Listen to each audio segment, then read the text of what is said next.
Hello, and welcome to a super duper episode of the Drywall Podcast. I'm your host, once again, Nick Harmon. With us today, we have Logan Davis of Davis Custom Homes out of Idaho Falls, Idaho. I reached out to Logan recently because he purchased a large amount of Fresco Harmony, and I always get a little curious when that happens. We talk about his experience with traditional plaster and why he's taken a shine to the Fresco Harmony product. Currently, he's a site superintendent for PFB Custom Homes out of Meridian. I dug in to find out a little more about this superintendent stuff. It's been nice to learn the other parts of it. My heart still lies with drywall, but getting to see the other facets of it and learn it. I don't know if I would ever pick up a hawk and trowel again to do large jobs. Just finding them for guys, supplying them with the materials is probably where I'll stay. That's just been my new norm, and that's typically how I've been running it. Finding the guys, getting the right crew lined out, getting them ready to do the jobs, and like these guys I'm gonna have do this project I'm currently sitting at.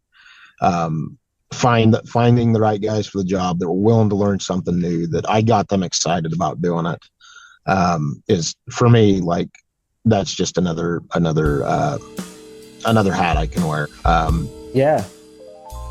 We have a fantastic conversation about Fresco Harmony and traditional plasters and the systems along with traditional plasters, along with a host of other topics, all packed into this, the 131st episode of the Drywall Podcast. I would like to give a huge shout out to Tape Tech for sponsoring the Drywall Podcast in the month of May. It's Tape Tech's first time sponsoring the Drywall Podcast, and we appreciate them for that. Be sure to check out my episode with the famous Mark Wilson of Ames and Tape Tech, episode 125 on the Drywall Podcast. It's good. I promise you'll like it. All right, if you haven't seen it yet, Tape Tech just dropped something really cool, and it's not the auto taper onto the ground, just the opposite actually. It's called the T-Raxx taping tool rack system, T-Raxx. Have you ever opened your van just to watch your taper slide out and smack the pavement? Let's talk about a better way to carry your tools. It's time to meet the T-Raxx. This is the first and only tool rack system made specifically for ATF tools, and it's built by Tape Tech. It keeps your entire ATF setup organized, upright, and ready to go. No more digging around for your flusher or worrying about your taper rolling off the tailgate. The 14-piece T-Raxx system is built for versatility, and you can take it from your shop to your van to the job site without missing a beat. It includes racks, trays, clamps, and mounting rails to securely hold your large and small ATF tools, with dedicated space for your drills and lubricants and cleaning stuff, all that crap. This system transforms how finishers transport and use their tools. No matter what brand you're using, Tape Tech, Level 5, Columbia, Drywall Masters, Ames, it doesn't matter. They all fit in the T-Raxx. That's what it's designed for. Now, the T-Raxx is exclusive to Tape Tech and available through Ames, Allwall, and West Tech. The rack system is just $149, and when paired with the stack pack boxes, you've got the most customizable pro-grade storage solution on the market. End of story. There's another little story that I would like to share with you. It's about my new friend Logan Davis out of Idaho on the 131st episode of the Drywall Podcast. Let's get into it. We got it's episode 131. We got ZZ Top. I don't know. You know what? East Coast drywall tools. Derek Trout. Do you know who that is? I don't. Cool dude. He refurbishes old tools. He's got like a collection of old tools. I interviewed him a while ago. He's got a pretty good beard. You might be either first or second for people on the podcast that have amazing beards. Well, it's more of a nuisance than anything, to be honest with you. Yeah, how long have you been growing that thing?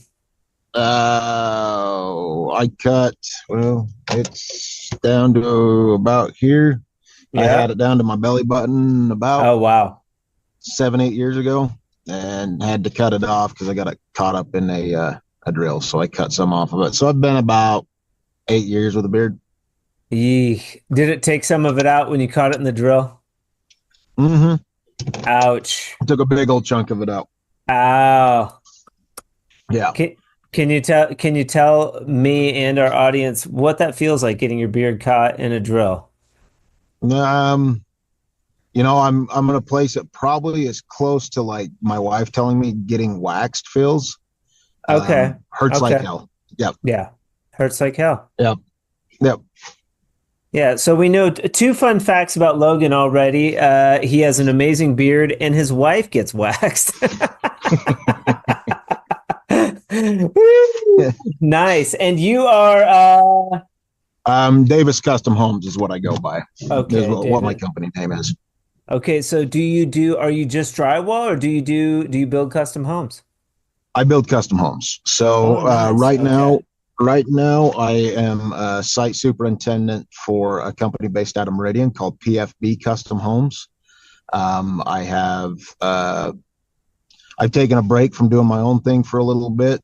Just over the last 5 years, I needed a little bit more stability. Over here in Idaho, it's a pretty fierce competition for custom home builders. And I just don't like gouging the hell out of clients like some of these guys around here do. So I took a back seat. My company took a back seat for a little bit, but I do drywall jobs. I've got one lined up next week that we're going to do a level 5 finish on the ceilings, and I actually got to get a hold of you and get some more material ordered. I sold a house, a basement, so it's going to be the family room, the theater room, a bathroom, and we're doing the finish with the sand in it. Nice. And you and I just sort of introduced you to this whole sand finish concept. Yep. And Logan's kind of running with it, which is kind of why I was like, okay, he kind of an interesting character out of Idaho. Maybe we should throw him on the Drywall Podcast to see what this guy's all about. Have you listened to the Drywall Podcast at all? When I get time, I do. The last time I listened was probably about mid-February. For the most part, as soon as I'm up, I've got subs calling me till about the time I go to bed. So I don't get much time off of the phone. My phone is continually plugged in. My work phone's continually plugged in just because they're ringing constantly. Yeah. Well, I appreciate you taking the time to come on the Drywall Podcast today. Despite your busy schedule, we had a little bit of a mix up last week, but you segued for the great and powerful Drywall Shorty, who's kind of an icon in the industry. She's a badass. And you've heard of her a little bit, right? Yes. Yep, I have. Okay. You guys are how far are you away from Bozeman? I'm about 2.5 hours away. All right. And then we have a couple people out of Three Forks, Montana, that area that have done some Fresco. Oh, sweet. Also, yeah, Kevin Bush, Chris Bush. They're both out of there. Do you know those guys? I've heard of them. Okay. All right. So yeah, you're in that area. Cool. Beautiful country. Yeah. Yep, it is. A little background for our listeners. You've just done a couple of big purchases, and I was like, who is this guy? And I had some questions for you, man. And then I reached out to you. We talked a little bit, and I was like, oh, he's pretty well spoken. we should get you on the Drywall Podcast. And that's kind of how it happened. How did you hear about Fresco Harmony to begin with? So let's see, it's been about 8 years ago. I was living in West Yellowstone, and I was living in a house that had some really shoddily done drywall. And at the time, I was looking for something to kind of sell in that area. You've got the custom homes, you've got some stuff over there that, everybody kind of wants that niche that is something they can put out there that is something that's not very well known. So I actually started looking up. I was going to get some plaster because I did plaster I did Venetian plaster for a long time. Okay. And I decided to start looking around, see what I could find. And I in all actuality, I stumbled across Fresco Harmony's website by accident. And I got looking at the colors. I was watching the videos that you guys have on the website. I'm like, I'm going to give it a try. How do you stumble across the website by accident? Was it like keyword searches? Yeah, just keyword searches. I was looking for a dyed finish, a tinted finish to drywall. And I think yours was the first that came up. Fresco Harmony was the first that came up. And then I did 3 accent walls in the house. I did a stairwell in the Marianne Mocha. It was actually the first color I come across. Beautiful. And I did that a little bit different than I had done. I treated it more like a plaster finish where I'd burn it. I'd put it on. I did the first layer. And then the second layer, what happened was I didn't have my pool trowel with me when I was applying it. So I had a little bit more ridges than I wanted. And I took my standard trowel out, and I actually did a chatter mark that I kind of kicked myself in the ass for a second for looking at it. I'm like, you know what? I think I can make this stuff have the character I wanted to have it. Because I'd watched all the instructional videos that you guys have on the website. So I'm like, I'm going to put my own little flair on it. Yeah. And I burnt it like I did with plaster. So it actually I had some black tones show up. I had some lighter, and it ended up I made that Marianne Mocha look like an old brown saddle. Like just the marks that looked in it. It actually turned out to be one of my favorite colors until I got into the grays, and the grays are probably hands down my favorite colors that you guys sell. Yeah. And after that, I did probably about 20 houses where I just do an accent wall in the living room or, in a bedroom. And then we moved back to Southeast Idaho, and I've been able to sell. I've sold some houses over in the Snake River Sporting Club outside of Jackson. I've sold one in Jackson itself. I've got a couple this summer that I've got to do that are going to be all encompassing. So we're going to be doing the ceilings and the walls. And I think the last time I talked to the homeowner, we were going to be doing 4 different colors throughout the house. Beautiful. And the thing that really turned me on to your product is it's not only economical, but it is a beautiful finish. You can sell it all day, every day. I mean, it is the product speaks for itself.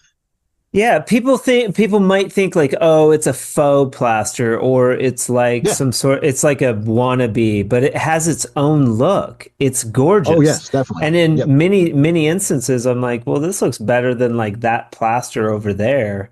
Or I've seen plaster. I'm like, well, Fresco looks better than that, so, and I've seen plasters that look better than Fresco. Like, if somebody's into that shiny, burnished, mirror finish plaster look, then plaster is definitely the way to go. And it's harder, but stop me if I'm wrong. Like that, the malleability is kind of an asset, being able to pull the tape after you're done sealing. You can go back and kind of sand it off and reseal it. Patching can still be a pain, right? But you can reskim a wall if you want, and you're not battling it the whole time. No, and you're not, and you're correct. That's the one thing that I do really like about the product is I'm doing the Ferguson stone in my personal home, and some materials delivered, some new cabinets in my place delivered, and I've got my kitchen done, and the cabinets put a hole in the wall, and I'd already had the glaze on it. I had it finished, And the patching of it was, like you said, it was a 4 foot by 8 foot section Yeah. of wall that I just reskimmed, and it looks phenomenal. Like you Done. can't tell the difference between one portion to another.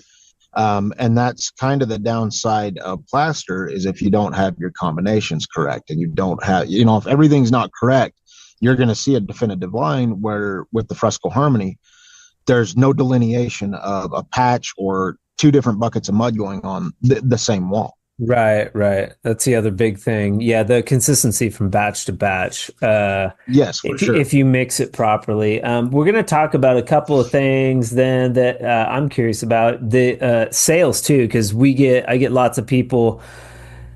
I mean, you can imagine. I get people like you that just start buying it and using it, like, which is Yeah. my favorite.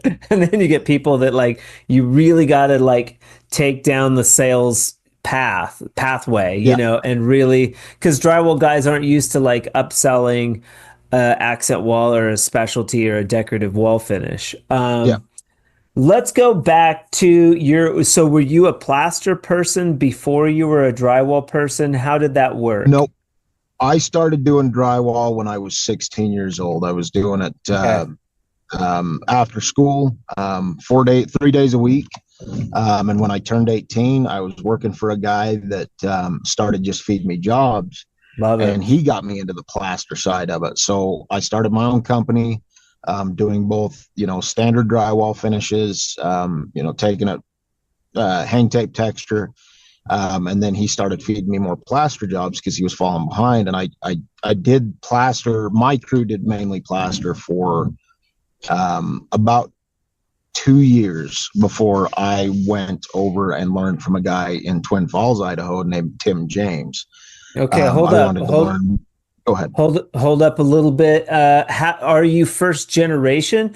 I mean, at 16, that seems pretty Yes. young to be jumping in. So you're first generation. How did you find drywall? Like, was it just like by So accident? Somebody tapped you on the shoulder?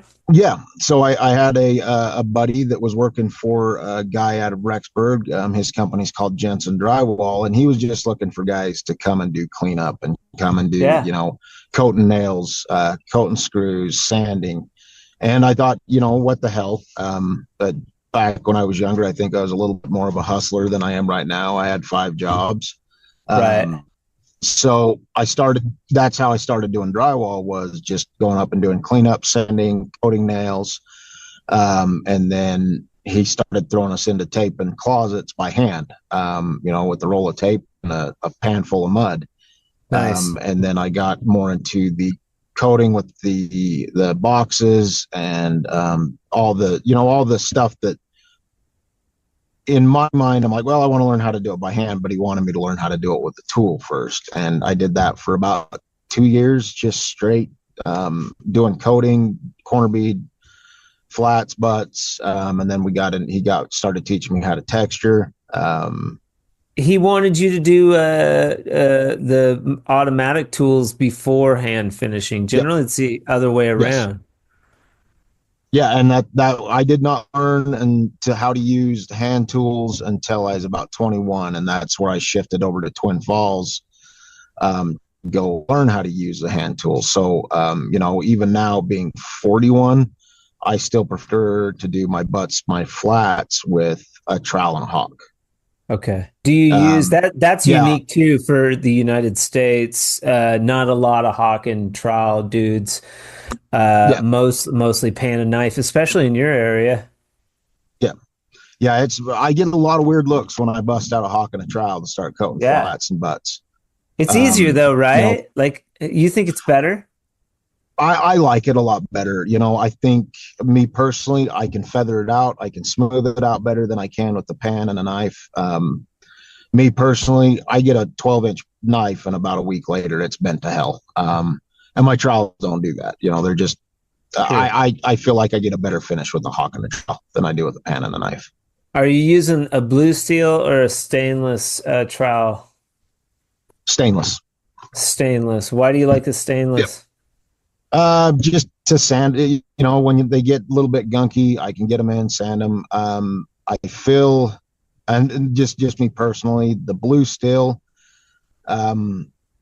I don't feel like they give you as slick as a finish, me honestly.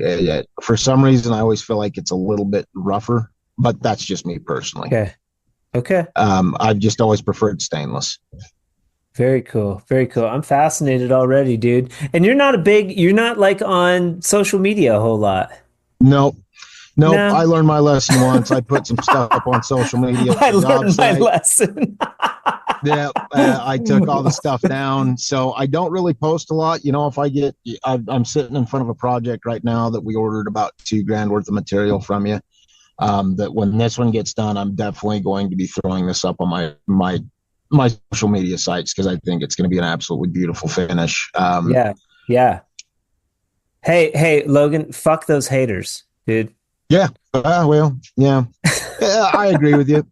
They can all kiss my ass, but at the same time, like I don't do social media very often. I grew up where social media wasn't a big thing until about 15 years ago.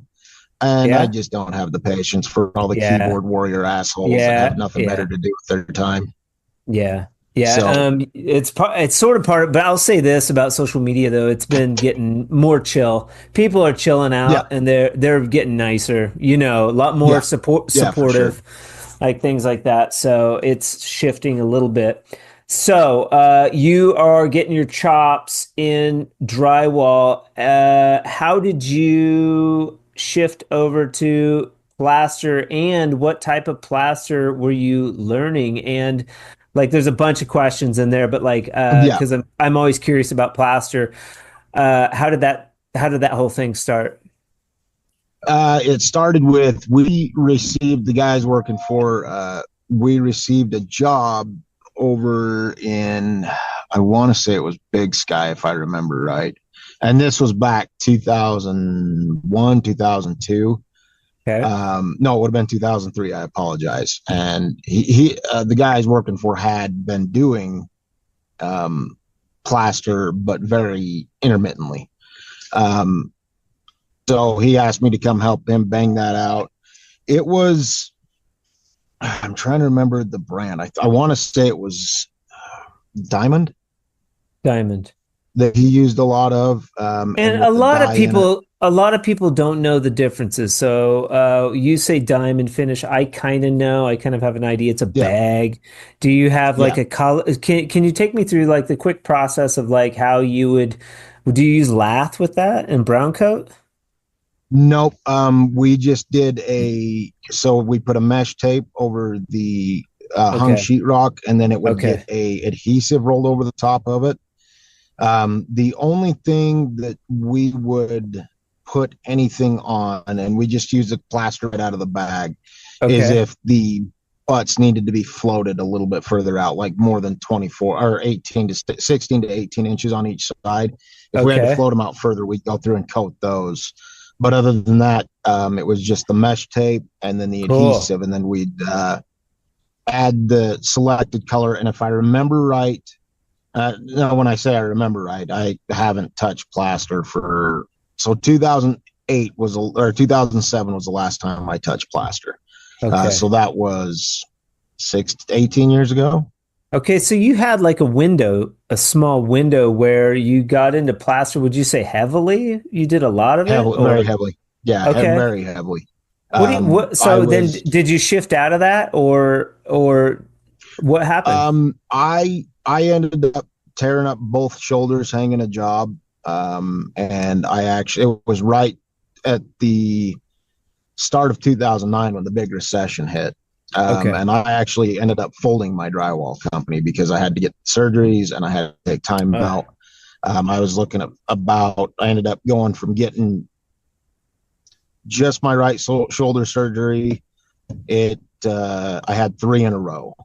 So I stopped doing drywall altogether till about 2013 is when I finally come back in and felt good enough that I could run a trowel, do the repetitive motion.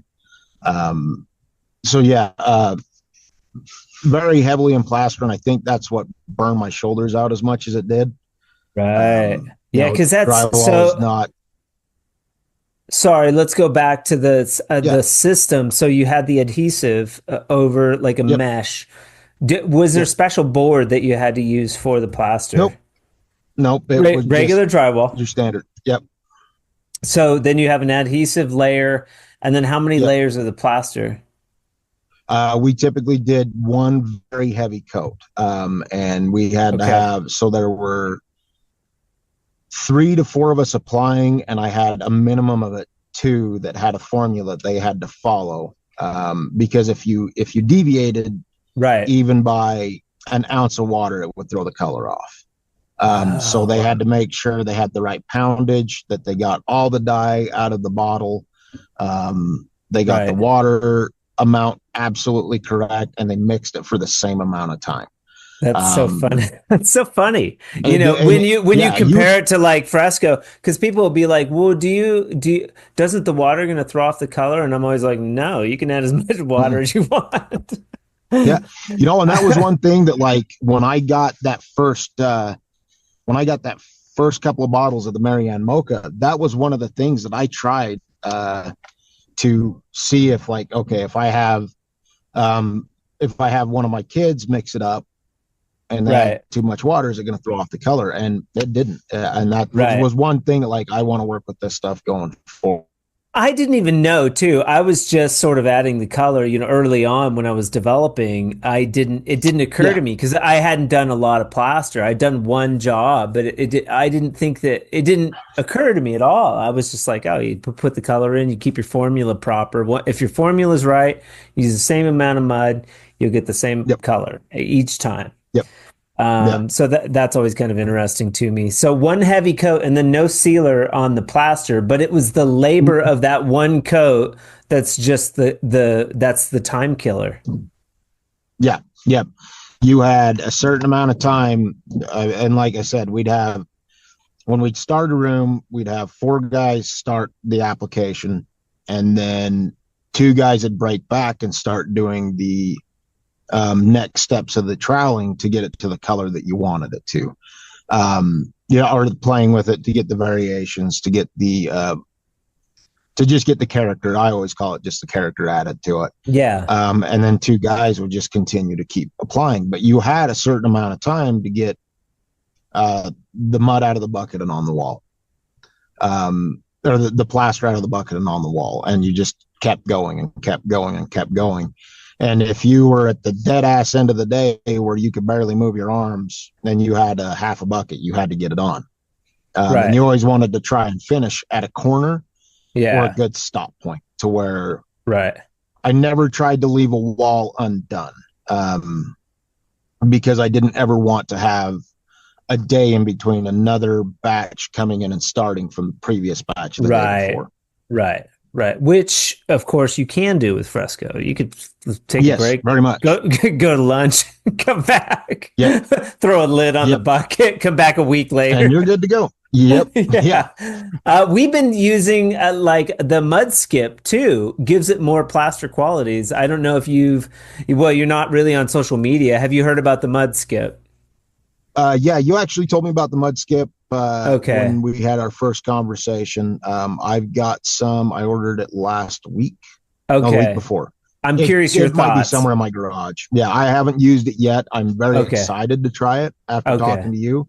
I would really like to utilize that in all the Fresco projects I have coming up. Well, just the conditioner, just the preservative qualities of the conditioner, keeping so if you have a little bit left in a bucket, it's not going to get funky on you. It'll keep, which if you do a little bit of Fresco, you realize it's nice to have those buckets kicking around, because if you got to do a little patch or somebody wants to see a sample and you don't have I keep all that extra material when I use it, just for that reason, just so I don't have to mix up another batch. Like I can just pull down, Hidalgo Brown and make a sample if somebody wants to see it. Yeah. And that's when I was talking to you about that. That's one reason, because, I'm getting more into the bigger projects right now, but I do a hood vent, or I do one accent wall. Right. So being able to, if that client calls me up, says, if I've got a quarter or a half a bucket of mud left, client calls me up, says, oh, hey, we got this big old nasty scratch down it. All right, I'll come over and get it done. And I don't have to order the material. I already have it on hand. Right. And I'll tell people Yeah, even you can clean it out of a 5 gallon bucket and just put it in an old sealer container or a yep, 1 gallon container. So all you got to do is keep like a quart of that stuff and you yep, got enough for a little bit of patching, yeah, or make a sample yeah. with it. So I keep lots of little containers around too, especially of the custom colors. Cool, cool. Yeah, you've been doing it a bit, man. It's cool. And so this plaster runs out. You're an expert drywaller by this point. So 41. How old were you when you started? So you were saying like 2001 or two? I was I was 16, so I started in 90, would have been 90 2000 is when I started. Okay, about No, the same 99, I time. apologize. Yeah, I I knew it. yeah, That's about when I started. Yeah. So right around the same. I'm a little older than you, but I didn't start till I was like 20, 21, something like that. yeah. Yep. Yeah, I just saw, there was a whole bunch of construction going on in my area at the time, that 2000 to 2009, there was such a boom in country. We were seeing an excess amount in Southeast Idaho. And, I thought when I first started that, I'm like, it'll be something that'll keep me entertained on day nights, then the weekend nights will be mine. But I really grew to love drywall. Everybody's like, how the hell do you do it? I'm like, I'm a man that gets to play in mud every day. Like, why wouldn't I Yeah, be happy about it? Like, I loved it. And for me, it was that's cool. when you start doing drywall, you start to see the character of the house, the potential of the house. Right. And I've always treated it as corny as it sounds. I've treated it more as an art form than a job. I love doing a skip trowel. It's one of those that somebody's like, oh, I want a blown texture on the wall. I don't think that is it's an easy way to finish a house, but I prefer a skip trowel or a level 4 and 5.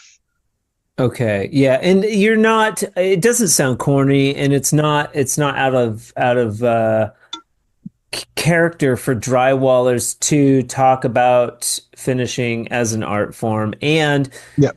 another common thread is that drywall speaks to us being like sort of drawn to the mud. I'm a first generation Hmm. too. I was drawn to it.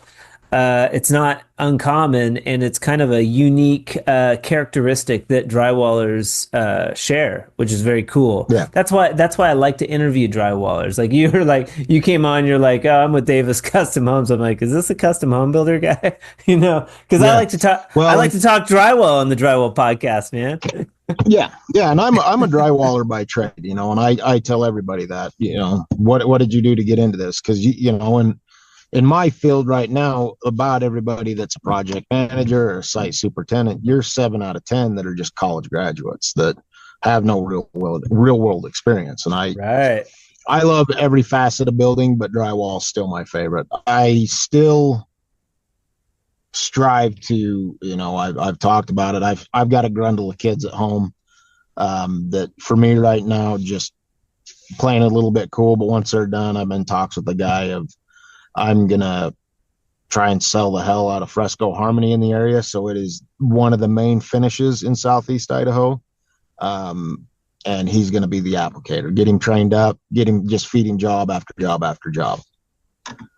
That's cool. And it's kind of a cool route to go. Like if I was a drywaller, I would kind of go. I mean, I'm biased, of course, but that Yeah, aspect I wanted to go back to talking about the construction industry and the pivotal point in the building of a home where you take it from stud to drywall.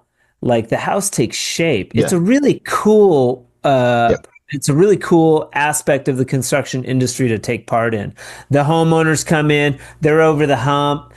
It's like the kind of that, like, they're past like the yeah, foundation and the plumbing and all sort of the boring, the electrical, the boring stuff.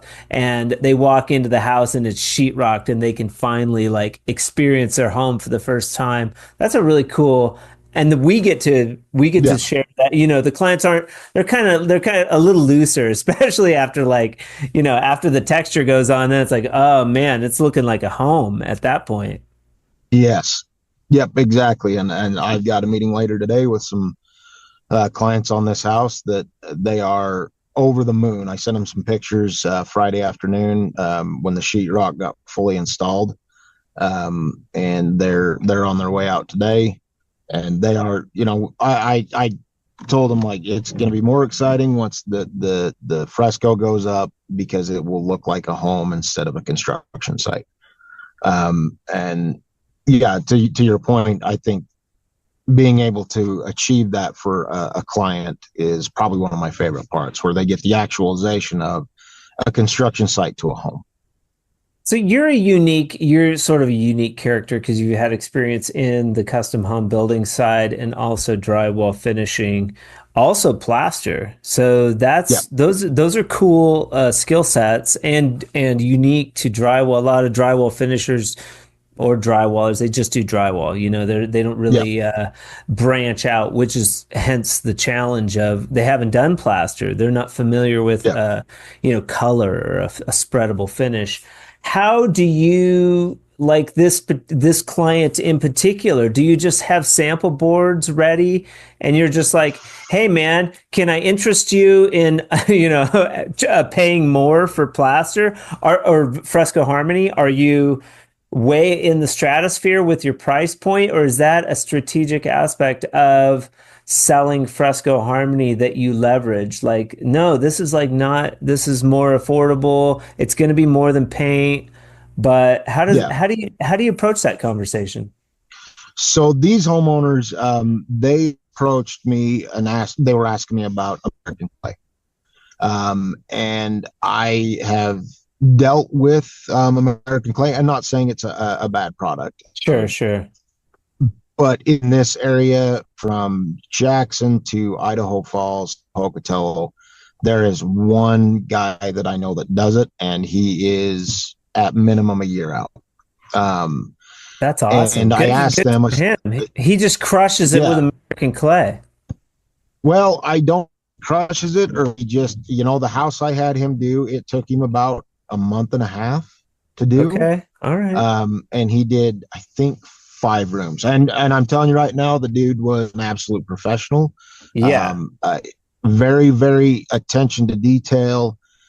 He had to have his steps, which, me as a finisher, as a drywaller by trade, I'm like, dude, I'm going to let you do your thing. You just tell me when you Okay. need things or you need questions answered. Okay. But they had approached me about the American clay, and I brought that up to him. And I also asked him, I said, do you know how much you're going to be paying per square foot? Because me, for the role I have right now, I have to make them hyper aware of their budget. Yeah. Um, Yeah. and they weren't really sure. So at the same time, I wanted them to have a finish that is unique to their house, and or right now is unique to the area. Yeah. So I told them, hey, they were here for about 3 days. I said, hey, let me get you a sample of one that I had the Ferguson stone. I had a vial of it at my house, Okay. the color at my house. Yeah. So I did a sample for them on a 4-foot piece, brought it in, and I just did the standard, how you guys showed to do it on the website. Yeah. And they asked me to get another 3 colors ready for them, and I showed them a picture of my house, how I did the application there. And they asked me to do the Ferguson stone, the Hesser port, Yeah. and then I can't remember. It's the true gray. I can't remember what the color. The JJ Ash. Yeah. So I did ordered those 3 colors. I gave them a price breakdown per square foot of what it would cost them to do that versus, the traditional skip trowel finish Well, with just the gray paint. let's talk about the skip trowel versus the American clay versus like the Fresco price point, because they're paying more. They're still going to pay more for like Fresco Harmony versus skip Yeah. trowel and paint. Yeah. Where are those price points landing? Like, let's say, paint texture versus American clay versus fresco.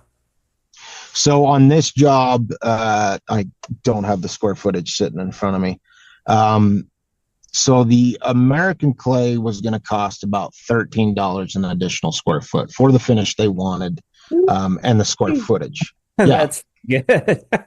And I think all in all, with materials and drywall, materials and labor to do traditional skip, I think it was about $310 a square foot with the finish. And when hang I finish, got done, hang finish tape texture. Okay. Yep. $350. Yep. And then when I got done giving them a price breakdown for the fresco, I think we're right at $393 or $397 with the added material. Okay. Yeah, but that doesn't cover labor, does it? Or is that no, that's that was all including that's labor. all in $4 a square foot? That seems $4 really a square foot. That seems competitive, especially at 13. You're a little more. Your prices are probably a little better up there than they are down here. But you're right around $4 a square foot, all in. That's only like 90 cents over your tape and your texture and paint cost. Yeah. Yep. And when I showed them the difference, if they would have gone with the American clay, on this house in particular, we have about $22,000 for paint. And when I showed them what they would actually end up spending for the American clay versus the fresco, we saved them about $15,000 in paint on this house. And that was, right. People don't consider that. People don't consider backing out the paint costs. So you're paying $4 for fresco, but you have to back out that, back out that paint cost. Yep. Yeah, and it's not, and we're not talking trim. You still got trim. You got doors, probably the garage, lots of rooms that still need to be painted. Here's a question though: does it piss off the painter that you're taking all his like paint work? So the painter I use, no, he actually is pretty excited to see this product because he's got some drywallers underneath him as well. There you go. That it might even be a situation where he covers the Jackson area and this other guy covers the Southeast Idaho side, to where I have him over there doing it. So he's going to come and see when I train these guys how to do the fresco, if it's something he's interested in. And then I'll have another market over in Jackson that I have another installer over there that can do it. And like I told you, when you get on one of these big projects, man, you can talk to me. I'm flying tomorrow to see Rob up in Cleveland. He's flying me in to like do like a quick training and talk to like the builders. But I'd be happy to come up and like talk to your guys or do like a 2-day training. I'd rather do something like that than like, have a training where people come down and put on smocks and make little samples. Like screw that. Let's talk volume. Like volume, have a bunch of fun, do an accent wall for a builder, get everybody excited, give out some shirts and free product. Like I think that would be cool, Yeah. I've got a few guys that I've been talking to over in the area about it for a little bit. I'm going to have them come over and take a look at this house when this one gets completely finished out. On the fresco side. And if I can get them to buy it, I would definitely love to entertain that idea, see if they'd be willing to, have their guys come in for a 2-day, just training, learning how to do it. Cool. And I've got a couple of guys that got shops big enough that we could entertain that idea. But yeah, I will definitely start floating that around and see if we can get something figured out. Cause I'd absolutely love to see Fresco Harmony over here.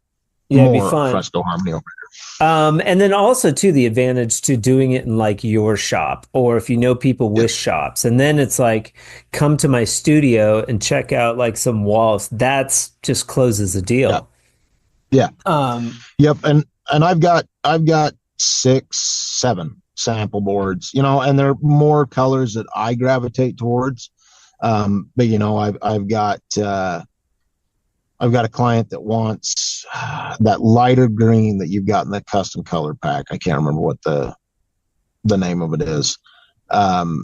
But she is dead set on using that one. And I'm looking forward to doing it. I've never done a green. So, and I've got one that wants to do the sand in it. She's going to do a custom color. So that's another thing I'll have to send to you and get that figured out. The biggest thing that I drive home when I sell this stuff is the versatility of it. I mean, you can walk into Sherwin-Williams and pick a color, and then I can send you the color code, and we get a sample bottle, and we can do up a wall. And if they don't like it, the beautiful thing about it is I can go over the top of it. Right.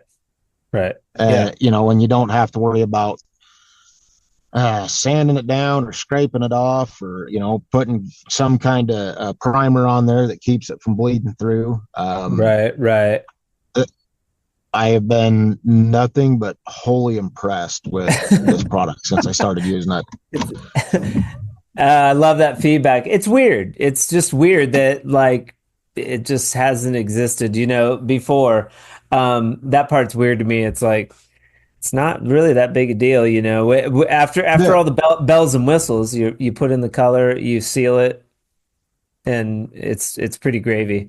It really is an easy finish that has, and you know, it's an easy way to go about providing the clients and the homes with a beautiful finish. Yeah, let's go back to the custom home side of things. So that's interesting. After maybe your let's go back to the custom home side of things. So that's interesting. After maybe your plaster stint, 2009, the economy kind of goes to crap. Do you like maybe start to diversify at that point? You maybe get into more, like, so you start working for a custom home builder or something? He likes the cut of your jib?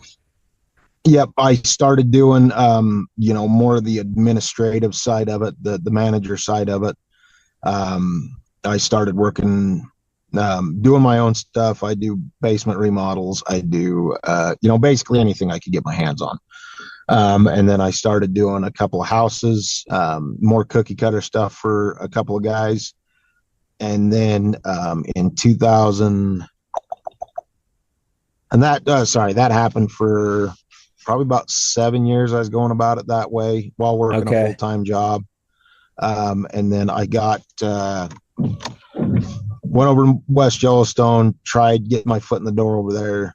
For a small community, it's a pretty cutthroat community. There's about 3 builders over there, and it's really hard to compete. So moved back over here, got picked up by a company called Road Construction as a site superintendent. And at that time I had built 9 of my own homes. 9 of my own houses. So they picked me up as a site super. I transferred from that to another company. I got scalped pretty much. They pulled me from another company. They enticed me with more money. So great. Fantastic. And they were a larger quantity custom home builder. So with them, I did the first 2 years, I did 5 custom homes, and I had 14 down the pipeline before I went to the company I'm currently working for. So over the course of the last, it's been 10 years. You know, I've been in and out of Jackson, in the area doing custom homes since I was, you know, working on parts of the custom homes, since I was 18. So transitioning over and taking on the more facets of the construction, it's been nice to learn the other parts of it. My heart still lies with drywall, but, you know, getting to see the other facets of it and learn it. I don't know if I would ever pick up a hawk and trowel again to do large jobs. Just finding them for guys, supplying them with the materials, is probably where I'll stay. That's just been my new norm. And that's typically how I've been running it. Finding the guys, getting the right crew lined out, getting them ready to do the jobs. And, you know, like these guys I'm going to have do this project I'm currently sitting at. Finding the right guys for the job that were willing to learn something new, that I got them excited about doing it. is for me, like, that's just another hat I can wear. Yeah. Just doing the Fresco over here in that capacity. And you're seeing too the value of offsetting something to your clients in a custom home setting that sets you apart from your competitors. Yeah. Like, because they don't have access to affordable plaster. That's my pitch. It's to builders. It's like, dude, you can have, it's affordable plaster. All of a sudden, like, plaster's not out of reach. You can do it. And we're making faster ways to do it. This sand concept, adding the sand, spraying on the base coat, like, gangbusters, man. Yeah. I mean, you can just really crush it out. Yeah. And that's the, it just speaks back to the versatility of Fresco, that, it really isn't a hard sell. If you can find the key points that the client needs to hear. And not that you're manipulating the clients, but from my side, I get to see all the budgetary items. I get to see, even if I'm working on a $16 million home, right? Well, if they want to do plaster, that's, you're probably material and labor. You're probably $400,000 worth of material. Well, and not to diminish the time, man. That dude, even doing American clay, a month and a half is crazy. A drywall company should be able to crush out Fresco, like, whole house in 2 weeks. Everything. Not just except for maybe the garage and closets. So that's a big deal. The material cost is a big deal, but like all these things I feel like have to line up not only for the client but for the builder too. Yes. Yeah, well, and you do. You've got your budgetary items, you've got your schedule restrictions, because I like stacking guys up to where basically as soon as the drywallers are done brushing, sweeping the house out, I want the next crew in there either that day or the next morning. But when you've got to factor in, okay, with plaster, I got to factor in a house that's, let's say, 3,200 square feet habitable. I've got to give them 6 weeks, just in case any mistakes happen. They're prima donnas too. Like, this guy probably didn't want anybody in his way. No. While I'm in here, I don't want the doors open. I want the windows closed. It's got to be temperature controlled. Yeah, for sure. And that's there are I've got a drywaller that I'm using on another house that he is definitely one of those prima donnas. Like, I got to have the inside at 82 degrees at all times. Nice. What the hell for? Like, I mean, unless you like to sweat your ass off in February, be my guest. But, I used to give a lot of people shit that, electricians are the prima donnas of the drywall or the construction world. I'm finding now that there's a lot of drywallers that are. It's a human condition, Logan. Yep. It's like, you find drywallers that are cool, drywallers that are assholes. You find like electricians that are like really cool. I was just talking with Drywall Shorty on the last episode about like, I try to like be really nice when I go onto a job because I was just doing Fresco. I got done on. I needed to finish on Monday and I hesitated because it was like Easter weekend, but it was like just some hood, fireplace, some accent walls. And of course I go back, the painter's redoing the beams in the room that I'm doing. They're sanding. And I'm like, I don't give a shit. I do, but like, it's loud. They're putting like dust airborne. I'm trying to seal. Whatever, it's going to be fine. The concrete guys picked that day to pour concrete on the front of the house, so I get to load out, walk my shit all the way around. And then the plumber, dude, like I have one more wall to do, and that's the wall he wants to get on. I'm like, dude, just give me like 10 minutes so I can fucking seal this wall. And that's just the way construction is. And if I'm a dick, or if I call the homeowner or the builder and be like, dude, you got these people in here, I got to come back tomorrow, I'm charging you extra, they don't like that. No, nobody likes that. I can remember being on 12-foot stilts with an unfinished an unfinished slab in a garage numerous times. I had a certain builder when I was doing my own thing that we were hanging sheetrock in I mean, it was like newborn giraffes walking through that place on our stilts, just trying to get the sheetrock up because there was no slab in the garage. Yeah. And I had one, he's like, well, you just duck your head and get your shit done. I'm like, well, I got to do it regardless, whether I come back in a month or I come back or I do it right now. Like I might as well just get it done. Just get it done. And that's my, I get a lot of guys, especially on this high-end custom home side, we're like, oh, I need everything my way. Piss off. Just get it done. Yeah. Like I don't care about your feelings right now. That plumber that I was dealing with was he only spoke Spanish. Like I speak a little bit of Spanish, but I was nice to the guy. I was like, dude, I got this one wall. Like, can you give me 10 minutes? He laughed. He was like, yeah, I'll give you 10, I'll give you time to finish. Yeah. Then he came back in and checked on me. He's like, is it cool? We can wait a little bit longer. So if you're cool to people, like you can kind of work around people instead of getting all huffy puffy. I feel like it's kind of it's a good way. Because I used to be the huffy puffy kind of guy, back in the day, and it just makes the day suck. It does. And I've got those guys that you constantly have to babysit them because everything's wrong, and they're the ones that the next time when I have another job starting up, they're calling me up, hey, could we give you a bid? I'm good, dude. Like I'm good, because I got a tile guy in particular that phenomenal tiler, but my God, just one of those dudes that you're like, dude, I cannot give you unfettered access to this house. Like you're working in a bathroom. They're working on the opposite side of the house doing something. Their dust from them, I had some guys doing, I can't remember what it was. They were in the garage. We had some reclaimed lumber that we're using for railing. Around the skywalk, and he's like, well, I just can't have the dust while I'm putting this grout on. Like, what dust are you talking about, dude? But it's that thing of you find guys. I've got another tile guy that does phenomenal work, and he doesn't give a damn. He just sets his head down and goes to work.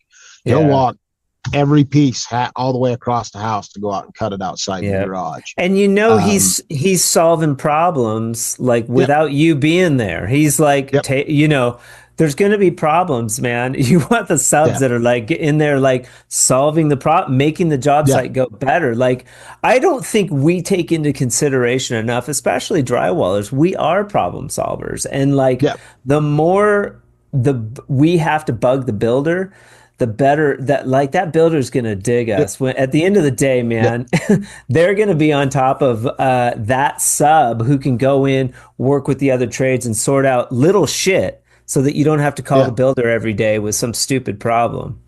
I mean, stop me if I'm wrong. Like, no, you're right. I would rather have guys that can think on their own, and I've got some high-end material that I worry about, like, oh hell, if they don't cut it right, we're going to end up having to reorder this shit from Spain. But also, like, I've had guys where I walked in, I'm like, okay, how much of a mess am I walking into? What didn't they do? Because I wasn't here to answer questions. Walk in and the bathroom's done. They've got a whole shower done, or they've got all the flooring installed. And you're like, damn. Like, oh yeah, we ran into a problem, but we did this and this because we thought that's how you'd like to do it. Okay, I'll be calling you next time we got a flooring job to install, or I've got a trim job to do. Done. But if you got drywallers or any trade in there, like, oh, this stud's crowned, I got to float out the whole wall, then float it. Shim the damn thing and float it. Like, just do it. Don't make me come back an hour and a half drive to come tell you how to do your job. Right. Or have a conversation with the carpenter and on the side and just be like, hey man, next time, can you check this? Like, it helps me a ton if you develop relationships with the painter, with the carpenter, like all that stuff, man, then because you're going to see that guy or that gal on the next job. Yeah. And, and that's the thing is, I typically like to use the same crews across all my builds because they know my expectations. And, sometimes scheduling doesn't work out and I got to hire somebody else, or, their budget didn't come in at the right, their estimate didn't meet the budget needs. And it's just that thing where it's like, okay, if you treat your people, and this also being said, like, you can be decent, but as my job site, as my job as a site supervisor, you get some trades or some guys are like, oh, well, he's a nice guy. He doesn't really yell at anybody. And they try and take advantage of that. Oh, I'll be there Monday. Well, I meant next Monday, dude. God, come on. But, as long as you treat people decent and you're not stepping on everybody's toes and you can get the trades to work together, it makes everybody's job easier. Yeah. And like you said, the painter, the drywall, I mean, if you can have it from the foundation guy all the way up that knows what you expect, and they know the next crew coming in after them, and they know what that next crew is going to like bitch to everybody else about, that they'll just take care of it and have it done. It just makes your job sites go faster. It makes your jobs look cleaner. It makes everything just about construction easier. Yeah, I love it. I love this conversation. It's good to have a pro drywaller and a contractor, somebody that's skilled in all facets of contracting, so that we can branch out a little bit in this conversation. It's very cool. I like working with the builders here. I'm a prima donna. I just do Fresco, but also like the cool thing about Fresco is like I don't have to be worried about like temperature control anymore. The sealer works great. It can kind of get cold. Yep. Obviously, I don't want it freezing in there, but it's pretty user friendly. Or somebody cuts a hole before it's sealed, I can fix it and seal. It's not. I'm not going to have to go and if I'm doing plaster, it might be a much bigger repair than something simple with the Fresco. It's great. And then your social media, so maybe you might start seeing Logan popping back up on social media a little bit. You have to be nice to him though. If he comes on there, don't be a dick, because you're gonna scare him off. He's gonna go away. You are. I'm like a turtle. I'll just go hide my shell. What is and are you on Instagram or is it just Facebook? What are you looking? It's just Facebook. Right now, it's just Facebook. My Instagram's more personal. Okay. I am going to start. I've started putting together the stuff I'm going to put on Instagram when I open that page up. Okay. It will probably end up being Davis Custom Homes. Okay. On Instagram.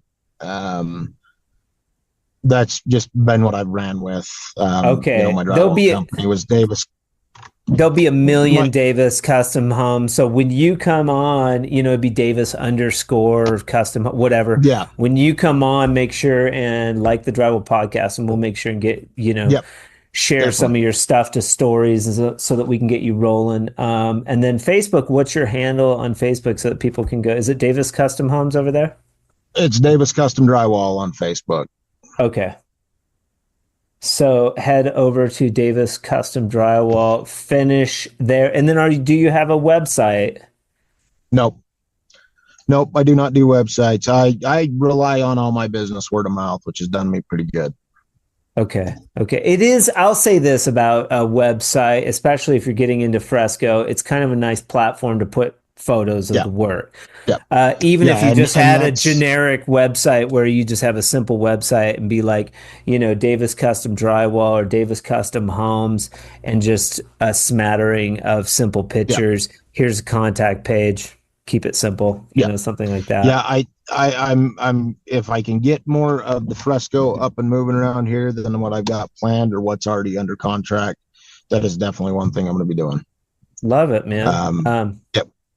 Well, I'm here to support you in whatever way I can. I just was like, who is this guy out of Idaho that's buying this Fresco? I think I called you up. I was like, what are you doing over there? How are you selling this crap? Yeah, that was your first. I think besides, hey, this is Nick from Fresco Harmony. I'm like, hey, what the hell are you doing over there? What? Making money, sucker. Making money. Yep. I love it. And then something I ask everybody is a pearl of wisdom that you can bestow on the drywall or construction building community, as it were. What would you say to your fellow tradesmen?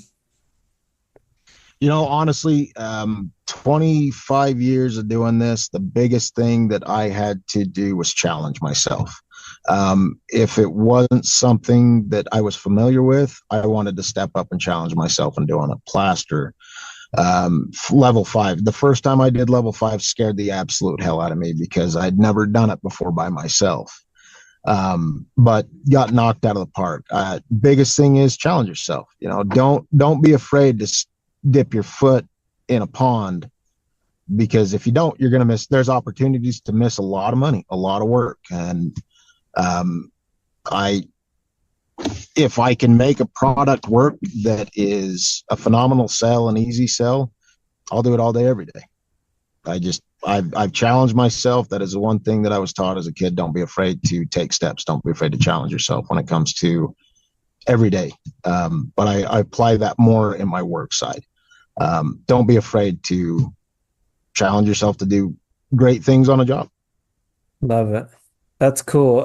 Is there any other products that you've used, having a broad knowledge that you have, any other products that you would recommend that have just been game changers in the construction industry? One, I hate doing them, but they are, I did quite a bit of it, and I don't like doing them anymore just because and this is the on the construction side, not just drywall. Sure. Any kind of brick formed fireplace. They are beautiful. They bring a home together. This house here, we're going to have a brick formed fireplace inside, so it's going to have the open front with the Fresco Harmony abutting to it and stone off the sides. It's going to look absolutely beautiful. Yeah. But the steps you have to take to do it, they're expensive over in my area.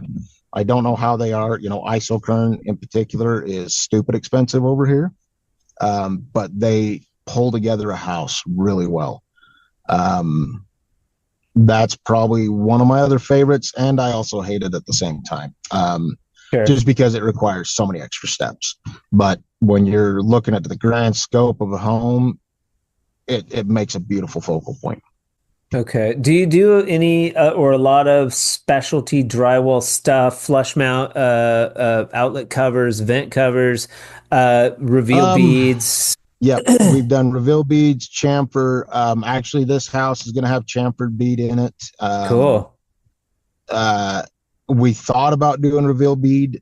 They stepped away from it. I use tearaway bead on all drywall. I think it gives it a cleaner finish. It looks better than just button up a factory end to, like I have exposed timbers inside this house. Yeah. It's just a cleaner transition. I think TrimTex is probably one of the biggest game changers that have happened for drywall as far as the corner bead game goes. I love their product. Yeah. It not only does it look better, but you're going to get less cracking, than flat tape and those situations, especially if you're dealing with beautiful reclaimed stuff. Like that stuff is, if it's anything like what they were doing in Colorado, it's so pretty.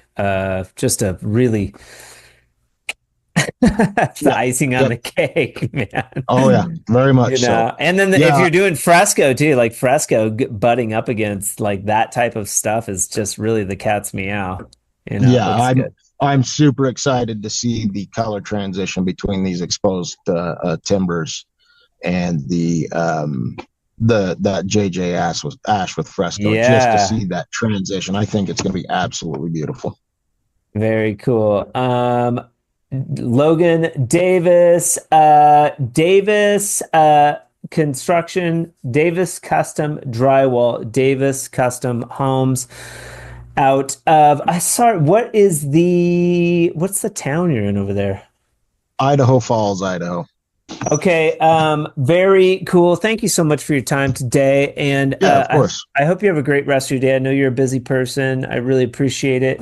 And we'll keep the lines open about this. Like, it doesn't have to look a certain way, but like it would be cool to do like, training, social media, some type of thing up there where, especially if you're doing large projects like this, man, I'd love to come up and do some videoing and show some dudes like what's up.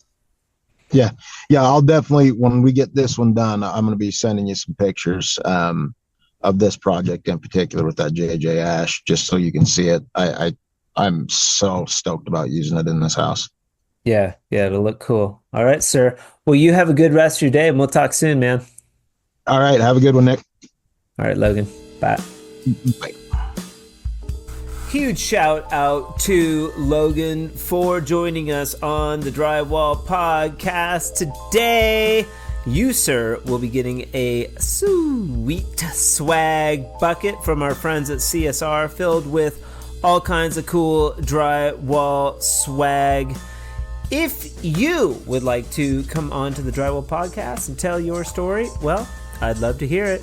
You can reach out to me directly at info@frescoharmony.com and we will get you hooked up. Also, I'd like to give a huge shout out to Tape Tech Tools for sponsoring the Drywall Podcast in the month of May. This month, Tape Tech is highlighting their newest member of the Tape Tool family, and it's a much needed member at that. Meet the T-Raxx system. That's T-Raxx, and it's the first and only tool rack system made specifically for ATF tools. The T-Raxx is exclusive to Tape Tech and available through Ames, Allwall, and West Tech. The rack system retails for just $149.99, and when paired with the stack pack boxes, you've got the most customizable pro-grade storage solution on the market. Head over and give Tape Tech a follow on your favorite social media platform and find out more about this new awesome tool. You have a lot of choices when you head over to that dial to find something on the radio or YouTube to listen to or watch. I am grateful that you chose the Drywall Podcast today. Tune in next week. We've got Jeremy from New Artisans on the show. He's a badass plaster dude, and he's going to tell his story. Until then, I hope you all have an amazing weekend. And remember, keep drywalling.